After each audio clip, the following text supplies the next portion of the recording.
నమస్కారం, రచ్చ మీడియాకి స్వాగతం. హెడ్లైన్ చూద్దాం.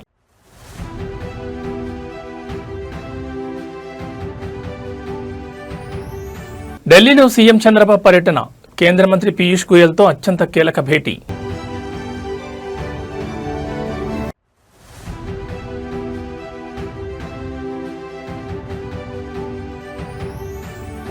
పొగాకు వేలం కేంద్రాల వద్ద భగ్గుమన్న రైతులు, వ్యాపారుల సిండికేట్పై తీవ్ర ఆగ్రహం.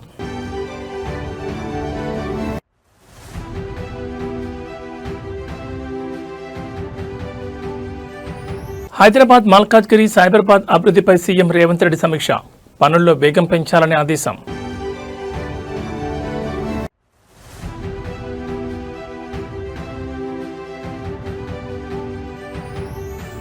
అమెరికాలో ఉన్న రైతులే పరమావధి, ములుగు రైతులతో ఫోన్లో మాట్లాడిన మంత్రి సీతక్క. ఇక డీటెయిల్స్ చూస్తే, ఆంధ్రప్రదేశ్ రాష్ట్ర సమగ్ర అభివృద్ధి మరియు పారిశ్రామిక పురోగతి లక్ష్యంగా ముఖ్యమంత్రి చంద్రబాబు నాయుడు ఢిల్లీలో బిజీగా గడుపుతున్నారు. ఈ పర్యటనలో భాగంగా కేంద్ర వాణిజ్య పరిశ్రమల శాఖ మంత్రి పీయూష్ గోయల్తో సీఎం చంద్రబాబు అత్యంత కీలక సమావేశం నిర్వహించారు. రాష్ట్రానికి నూతన పెట్టుబడులు తీసుకురావడం, పారిశ్రామిక వృద్ధిని వేగవంతం చేయడంపై ఇరు నేతలు కూలంకషంగా చర్చించారు. ఈ భేటీలో ప్రధానంగా ఆంధ్రప్రదేశ్లో కొనసాగుతున్న పారిశ్రామిక అభివృద్ధి ప్రాజెక్టులతో పాటు నూతన రంగాల్లో ఉన్న పెట్టుబడి అవకాశాలపై విస్తృతంగా చర్చించారు. అంతేకాకుండా ఏపీలోని ఆక్వా, మత్స్య పరిశ్రమ రైతుల సంక్షేమం, ఎగుమతుల ప్రోత్సాహం మరియు వారి ఉత్పత్తులకు సరైన మద్దతు ధర లభించేలా కేంద్రం తీసుకోవాల్సిన చర్యలపై సీఎం చంద్రబాబు కేంద్ర మంత్రికి వినతిపత్రం అందజేసి చర్చలు జరిపారు. ఈ కీలక సమావేశంలో కేంద్ర మంత్రులు కింజరపు రామ్మోహన్ నాయుడు, పెమ్మసాని చంద్రశేఖర్, భూపతిరాజు శ్రీనివాస్ వర్మలతో పాటు పార్లమెంట్ సభ్యులు లావు కృష్ణదేవరాయలు, బాలశౌరి, హరీష్, బాలయోగి, బీద మస్తాన్రావు తదితరులు పాల్గొన్నారు. రాష్ట్ర ప్రయోజనాల కోసం కేంద్ర ప్రభుత్వ సహకారాన్ని పూర్తిగా వినియోగించుకోవాలని భావిస్తున్న సీఎం ఏపీకి కేంద్ర నిధుల విడుదలపై కూడా ఒత్తిడి తెచ్చారు. ముఖ్యమంత్రి ఢిల్లీ పర్యటనతో రాష్ట్రానికి నూతన పరిశ్రమలు, పెట్టుబడులు వచ్చే అవకాశాలు స్పష్టంగా కనిపిస్తున్నాయి.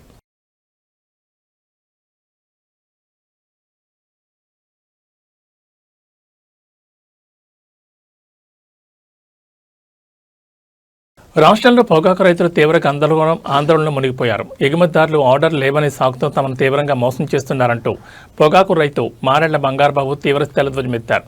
పొగాకు బోర్డు అనుమతించిన కేటాయింపులకు సైతం మద్దతు ధర లభించకపోవడంతో వేలం కేంద్రాల వద్ద రైతులు తీవ్ర ఇబ్బందులు ఎదుర్కొంటున్నారని ఆవేదన వ్యక్తం చేశారు. ఎగుమతి ఆర్డర్ లేకుండానే పొగాకు బోర్డు 142 మిలియన్ కేజీల విస్తీర్ణానికి ఇండెంట్ ఎలా ఇస్తుందని రైతు బంగారుబాబు ప్రశ్నించారు. పొగాకు బోర్డు సైతం ఈ ఇండెంట్ విషయాన్ని అంగీకరించిందని, కానీ తీరా పంట చేతికొచ్చాక ఎగుమతిదారులు ఆర్డర్ లేవంటూ ధరలు తగ్గించి రైతులను నిలువునా ముంచుతున్నారని ఆరోపించారు. బోర్డు కేటాయించిన పరిమితి వరకైనా కనీస మద్దతు ధర కల్పించి రైతులను ఆదుకోవాలని డిమాండ్ చేశారు. వేలం కేంద్రాల్లో వ్యాపారులు సిండికేట్గా మారి ధరకు కోత విధిస్తున్నారని, ప్రభుత్వం తక్షణమే జోక్యం చేసుకుని మద్దతు ధర లభించేలా చర్యలు తీసుకోవాలని రైతులు విజ్ఞప్తి చేస్తున్నారు. పంట పెట్టుబడులు కూడా రాని పరిస్థితుల్లో రైతులు అప్పుల ఊబిలో కోరుకుపోతున్నారని, అధికారులు వ్యాపారుల వైఖరిని అరికట్టాలని కోరారు. పొగాకు రైతుల ఆందోళనతో వేలం కేంద్రాల వద్ద ఉద్రిక్త పరిస్థితులు నెలకొన్నాయి. నా పేరు మారేళ్ల బంగారుబాబు అండి. పొగాకు వేలం కేంద్రం రెండు ఒంగోలు వేలం కేంద్రం 2. ఇప్పుడు వ్యాపారస్తులు మాయాజాలం ఏంటంటే, ఎక్స్పోర్టర్స్ ఏమో వాళ్ళు ఆర్డర్స్ తీసుకునేటప్పుడు డాలర్స్లో తీసుకుంటారు. ఇప్పుడు డాలర్ రేటు 97 రూపాయలు ఉంది. వాళ్ళకు వచ్చిన నష్టం ఏమీ లేదు కదా, డబ్బులు ఎక్కువ వస్తున్నాయి. వాళ్ళు రైతులను మోసం చేస్తున్నారు. అదేమంటే మాకు ఎక్స్పోర్ట్ ఆర్డర్స్ లేవయ్యా అంటున్నారు.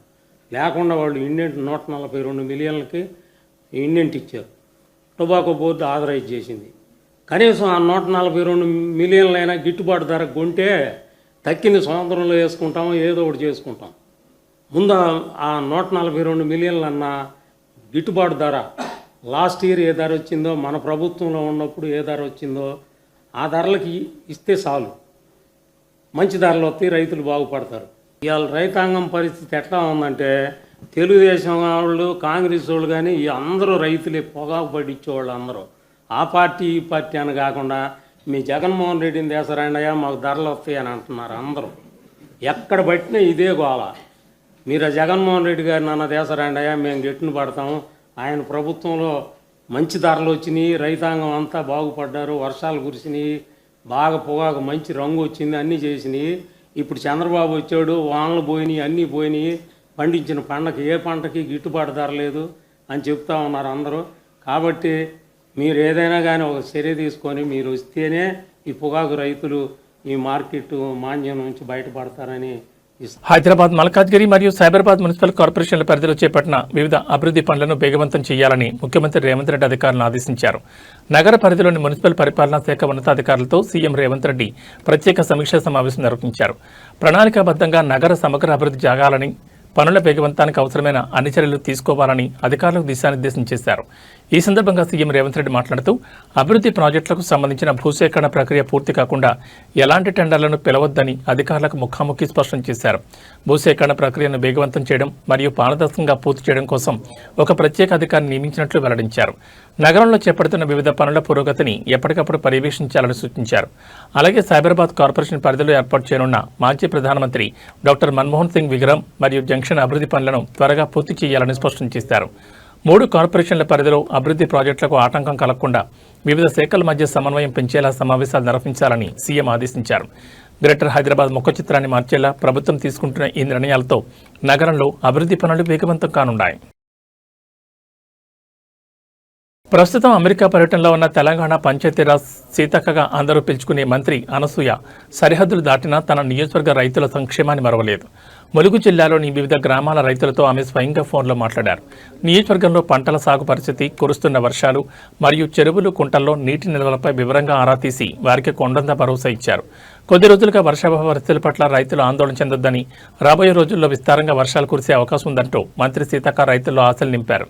ప్రతి వర్ష బోటును వడిసిపట్టి భూగర్భ జల మట్టాలను పెంచడమే లక్ష్యంగా ప్రభుత్వం చేపట్టిన జలసిరి కార్యక్రమాన్ని ప్రస్తావించారు. ములుగు జిల్లాలోని ప్రతి గ్రామంలోనూ జలసిరిని ఒక ప్రజా ఉద్యమంలో చేపట్టి విజయవంతం చేయాలని ప్రజాప్రతినిధులకు, గ్రామస్తులకు పిలుపునిచ్చారు.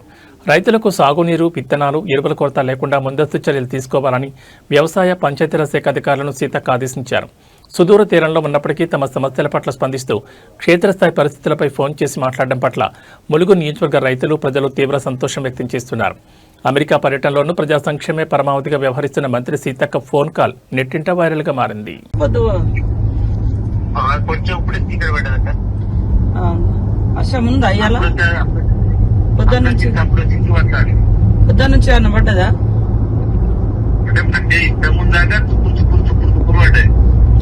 నాట్లేయడానికి సరిపోతుందా? నాట్లేయడానికి సరిపోతుంది. ఏదన్నా రేపు వర్షం పడకపోతే పెట్టాలి. Okay okay. ఇప్పుడైతే పొలాలకి ఇట్లా అంత ఇబ్బంది ఏం లేదు కదా? ఇబ్బంది లేదు, ఏ ఇబ్బంది లేదు. సరే సరే. వాటర్ మొన్న రాత్రి బాగా పడ్డట్టుంది. నిన్న రాత్రి, ఈ రోజు రాత్రి కంటే మొన్న నైట్ బాగా పడ్డదా? నిన్న రాత్రి బాగా పడ్డది. నిన్న రాత్రి అసలు తెల్లర వరకు ఎక్కడ చూసినా జలమయ్యాయి. ఓకే ఓకే సరేనా, చూసుకోండి. ఏదన్నా అవసరం ఉంటే నిన్న నేను ఉత్తమన్నతో కూడా మాట్లాడినా, వాళ్ళు కూడా ఈఎన్సీకి ఇట్లా చెప్పి పెట్టారు రెడీగా, అవసరం ఉన్నప్పుడు ఇప్పుకుంటారు. Okay okay. కేంద్రంలో నరేంద్ర మోడీ ప్రభుత్వంపై లోక్సభ ప్రతిపక్ష నేత రాహుల్ గాంధీ మరోసారి తీవ్రస్థాయిలో విరుచుకుపడ్డారు. దేశంలోని ప్రతి విద్యార్థి, పోలీసులు మరియు సామాన్య ప్రజలంతా మోదీ ప్రభుత్వం దిగిపోవాలని కోరుకుంటున్నారని సంచలన వ్యాఖ్యలు చేశారు. లోక్సభ ప్రతిపక్ష నాయకుడిగా కోట్లాది మంది భారతీయుల ఆకాంక్షలకు, వారి గొంతుకకు ప్రతిరూపంగా నిలవడమే తన బాధ్యత అని ఆయన స్పష్టం చేశారు. దేశవ్యాప్తంగా వివిధ వర్గాల నుంచి వ్యక్తమవుతున్న నిరసనలు, ఆందోళనలను ప్రస్తావిస్తూ రాహుల్ గాంధీ కేంద్ర ప్రభుత్వ తీరును తీవ్రంగా ఎండగట్టారు. మోదీ పాలన పట్ల విద్యార్థులు, యువత తీవ్ర అసంతృప్తితో ఉన్నారని, దేశంలో మార్పు రావాల్సిన అవసరం ఉందని ప్రజలంతా స్పష్టంగా చెప్తున్నారని పేర్కొన్నారు. అణచివేత ధోరణిని వీడి ప్రజల నిరసన కాలాన్ని గుర్తించాలని డిమాండ్ చేశారు. దేశ ప్రజల హక్కులు, భవిష్యత్ పరిరక్షణ కోసం తాను ఎలాంటి పోరాటానికైనా సిద్ధంగా ఉన్నానని రాహుల్ గాంధీ స్పష్టం చేశారు. ప్రజా సమస్యలపై గళం విప్పే క్రమంలో తాను ఎంతటి మూల్యాన్నైనా చెల్లించడానికి సిద్ధమని తేల్చి చెప్పారు. ప్రతిపక్ష నాయకుడిగా ప్రజల భావాలను, నిరసనలను పార్లమెంట్ లోపల, వెలుపల బలంగా వినిపిస్తానని పునరుద్ఘాటించారు. రాహుల్ గాంధీ చేసిన ఈ వ్యాఖ్యలతో జాతీయ రాజకీయాల్లో తీవ్ర దుమారం రేగుతోంది. पुलिस वाले थोड़ा मतलब मुझे घसीट के ले गए, बट कान में कह रहे थे कि इस सरकार को हटाइए. मैं राजस्थान का हूं, इनको हटाइए. हम सिर्फ वर्दी पहने हैं. दूसरा कह रहा है मैं हरियाणा का हूं, इनको हटाइए. तो that sentiment is there and सच्चाई everybody knows. This is a crime that is been done to the future of our country. This is a crime that is being done to the people we love. हम पूरा support कर रहे हैं छात्रों के आंदोलन को, ठीक है? हम पूरा सपोर्ट कर रहे हैं. हमें लगा कि अगर हिंदुस्तान के स्टूडेंट्स सड़क पे हैं तो ऑपोजिशन को भी सड़क पे होना चाहिए. My job is to express the will of India's people.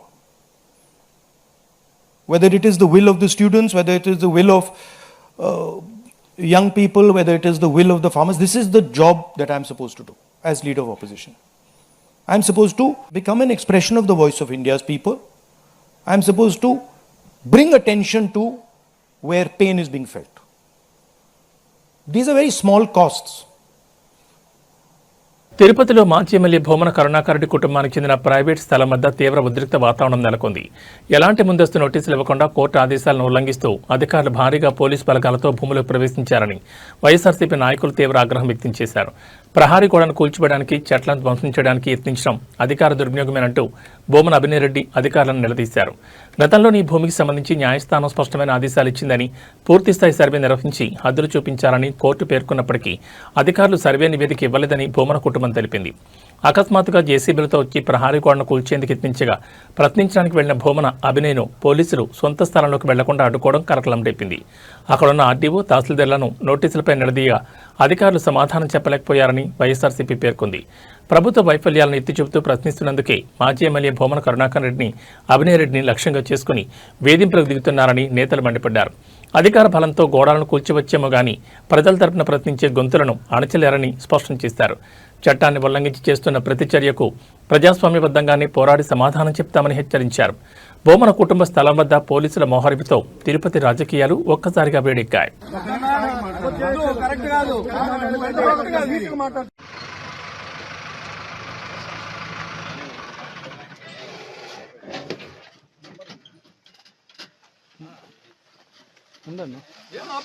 అడిగేశారు 8603 చూడు మార్కింగ్ వేసారు కానీ మార్కింగ్ వేసారు చూడు. సగం సగం ఎందుకు చేసిపోతాం? మార్క్ ఎంతవరకు వేసినారో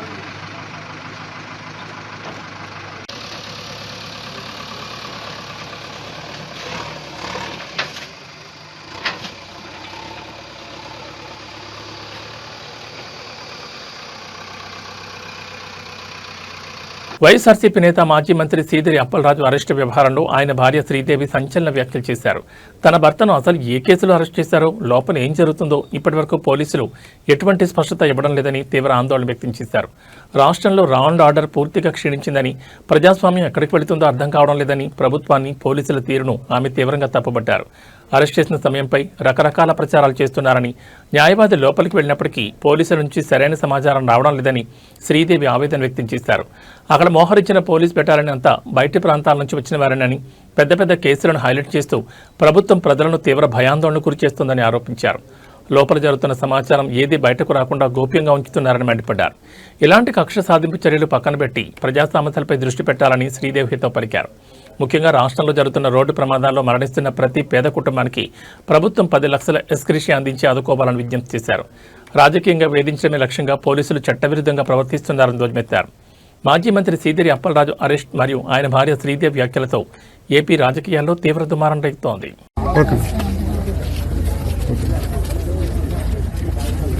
ప్రజారాజ్యం ఎక్కడికి వెళ్తుందో తెలియట్లేదు. లా అండ్ ఆర్డర్ అయితే అస్సలు కరెక్ట్గా లేదు అనుకొని చెప్పగలను.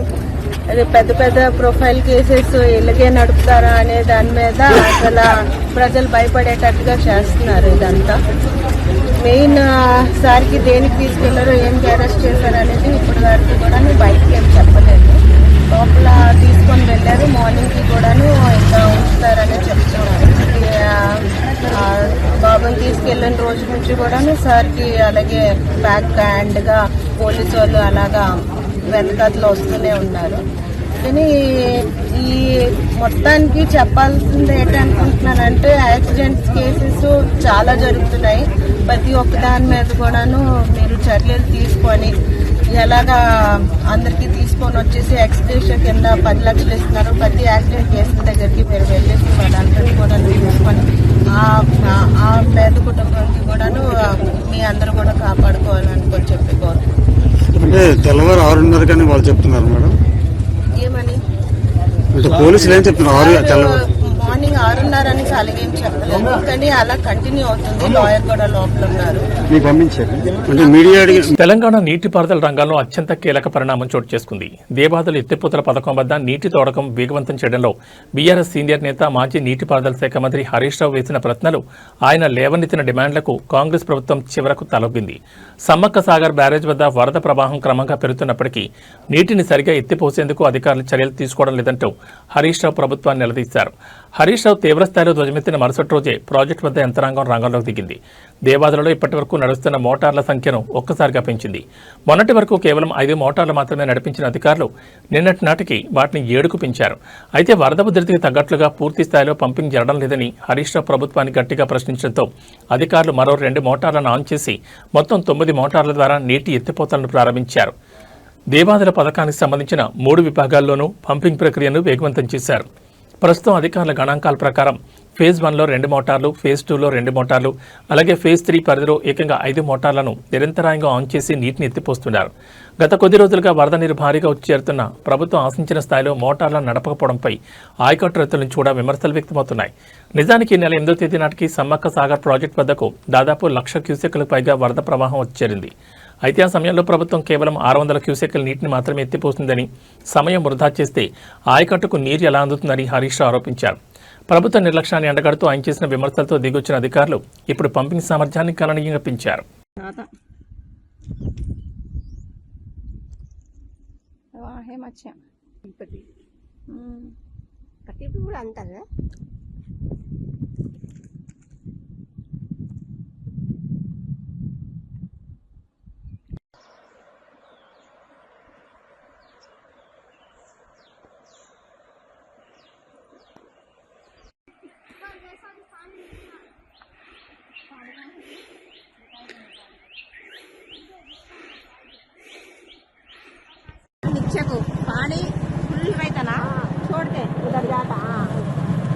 రాష్ట్రంలో కురుస్తున్న వర్షాలు, సాగునీటి లభ్యతపై కాంగ్రెస్ సీనియర్ ఎమ్మెల్యే కడియం శ్రీహర్ చేసిన వ్యాఖ్యలు తీవ్ర చర్చనీయాంశంగా మారాయి. నీటి ఎదురు దృష్ట్యా రైతులు తక్షణమే వరి పంట వేయొద్దని ఆయన సూచించారు. ప్రస్తుత పరిస్థితుల్లో తాను నీళ్లిచ్చే పరిస్థితిలో లేనని, రైతులు ప్రత్యామ్నాయ పంటల వైపు దృష్టి సారించాలని స్పష్టం చేశారు. వరి పంటకు బదులుగా తక్కువ నీటితో పండే కందులు, పెసర్లు లాంటి ప్రత్యామ్నాయ పంటలు వేసుకోవాలని కడియం శ్రీహరి రైతులకు విజ్ఞప్తి చేశారు. ఒకవేళ ఖచ్చితంగా వరి పండించాలనుకునే రైతులు కనీసం 1 వారం రోజుల పాటు వేచి చూడాలని సూచించారు. అదృష్టం బాగుండి రాబోయే రోజుల్లో విస్తారంగా వర్షాలు కురిస్తేనే వరి నాట్లు వేసుకోవాలని, తొందరపడి పంటలు వేసి నష్టపోవద్దని హెచ్చరించారు. నియోజకవర్గంలో సాగునీటి వనరుల పరిస్థితి మరియు బోర్లలో నీటి మట్టాలు పడిపోవడంపై కడియం శ్రీహరి స్పష్టతనిచ్చారు. ఎమ్మెల్యే వ్యాఖ్యలతో రైతులు సాగునీటి విషయంలో తీవ్ర ఆందోళన వ్యక్తం చేస్తున్నారు. వర్షాలు లేక చెరువులు, ప్రాజెక్టులు నిండకపోవడంతో వర్షాకాలంలో కూడా వరి సాగుపై గందరగోళం నెలకొంది. ఎమ్మెల్యే కడియం శ్రీహరి చేసిన ప్రకటనతో స్థానిక నియోజకవర్గంలో వ్యవసాయ పరిస్థితిపై తీవ్ర చర్చ నడుస్తోంది. నేను మీకు నీళ్ళు ఇస్తాను, హామీ ఇస్తాను, ఆ హామీ మీద మీరు పొలం వేసుకుంటే 1 నెల తర్వాత 2 నెలల తర్వాత నీళ్లు రాకపోతే అది ఎండిపోతే నన్ను శాపనార్థాలు పెడతారు. నేనేమంటానంటే సాధ్యమైనంత వరకు ఏదైనా ఆరుతోడు పంటలు వేసుకోండి. ఇంత మొక్కజొన్నో, ఇంత పెసల్లో, ఇన్ని కందులో, ఇంత సజ్జనో, లేకుంటే పొద్దుతిరుగుడో ఏదో ఒకటి వేసుకోండి.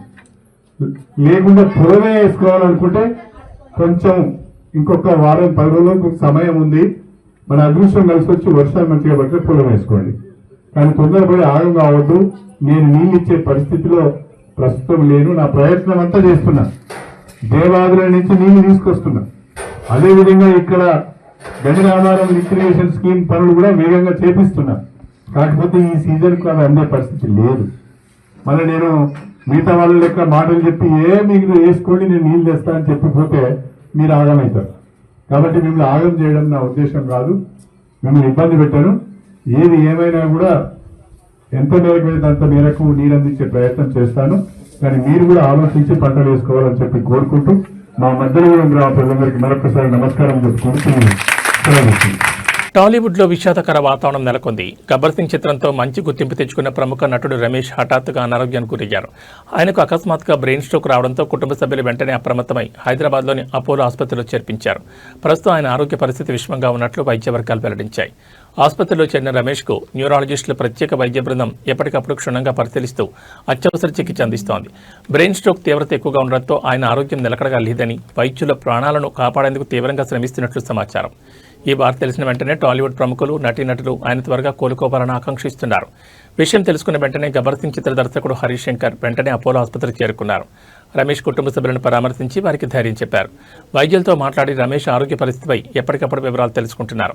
ఇండస్ట్రీలో ఎంతో చురుగ్గా ఉండే నటుడు ఇలా అనారోగ్యానికి గురికావడం సినీ వర్గాలను తీవ్ర దిగ్భ్రాంతికి గురిచేసింది. నటుడు రమేష్ త్వరగా కోలుకొని తిరిగి రావాలని అభిమానులు ప్రార్థిస్తున్నారు.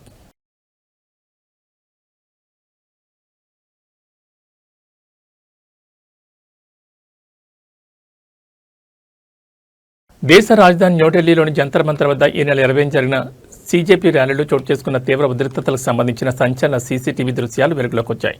నిరసనకారులు భద్రతా దళాలు లక్ష్యంగా చేసుకుని విచక్షణారహితంగా రాళ్లదాడికి పాల్పడిన దృశ్యాలు ఆ వీడియోలో స్పష్టంగా కనిపిస్తున్నాయి. ఘటనపై రంగంలో దిగిన పోలీసులు బయటకు వచ్చిన సీసీటీవీ ఫుటేజ్ నిజమైందేనని ధృవీకరించినట్లు సమాచారం. బయటకు వచ్చిన దృశ్యాల ప్రకారం ర్యాలీలో పాల్గొన్న నిరసనకారులు ఉన్నపళంగా ఉగ్రరూపం దాల్చి పోలీసులు మరియు ర్యాపిడ్ యాక్షన్ ఫోర్స్ సిబ్బందిపైకి రాళ్లు రూపారు.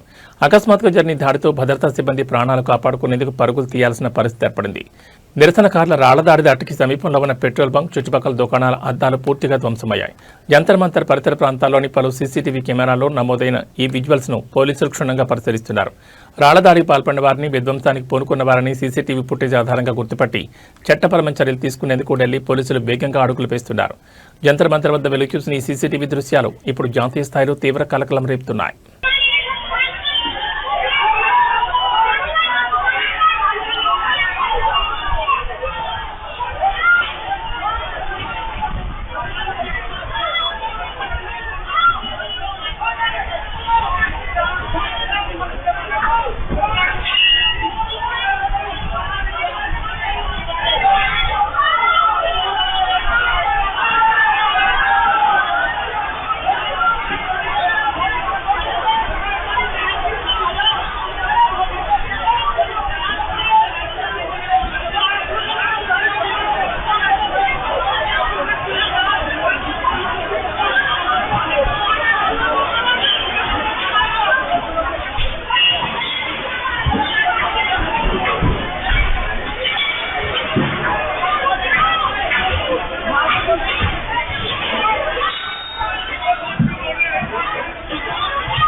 హైదరాబాద్ బులియన్ మార్కెట్లో ఇవాళ బంగారం ధరలు మళ్లీ పెరిగాయి. అంతర్జాతీయ మార్కెట్లో పరిస్థితులు, దేశీయంగా డిమాండ్ పెరగడంతో పసిడి ధరలు మళ్లీ గరిష్టాల వైపు పరుగులు తీస్తున్నాయి.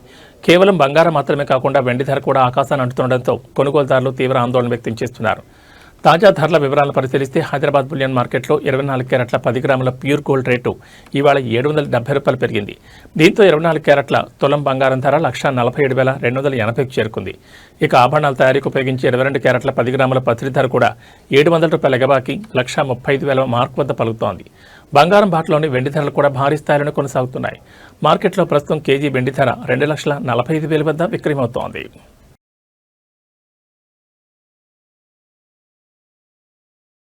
ఈ బులెటిన్ విశేషాలు. నమస్కారం.